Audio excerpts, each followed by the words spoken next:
बुद्धि, चित्त, वृत्ति।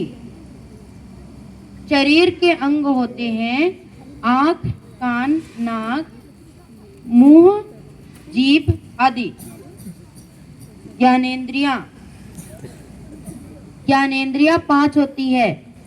आंख, कान, नाक, मुंह, नाक, जीभ, त्वचा। आंख से हम देख कर समझ पाते हैं, जीभ से हम चख कर समझ पाते हैं, त्वचा से हम एहसास कर समझ पाते हैं, वह कान से हम सुन कर समझ पाते हैं। कर्मेंद्रियां होती है हाथ, पैर। कर्मेंद्रियों का कार्य होता है शरीर के विभिन्न कार्य करना। आप सभी को नमस्ते। मेरा नाम मोक्ष साहू है। मैं कक्षा 9वीं का छात्र हूँ। मैं केंद्रीय विद्यालय कुरुद में पढ़ता हूँ। चेतना विकास मूल्य शिक्षा शिविर में मैंने समझा कि जीवन प्रस्ताव में हमें मानना नहीं है, जानना है, फिर जांचना है। जांचने के 3 प्रकार होते हैं: सर्वेक्षण, परीक्षण और स्वनिरीक्षण।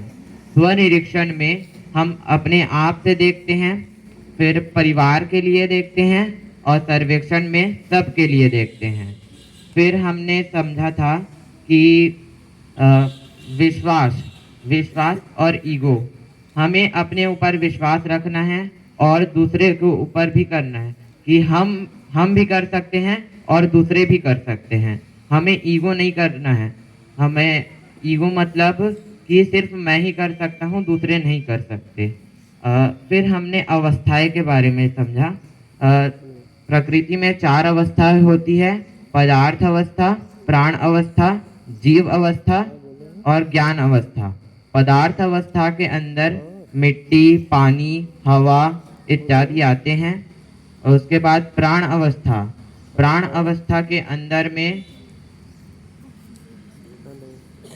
पशु पक्षी पेड़ पौधे आते हैं। और उसके बाद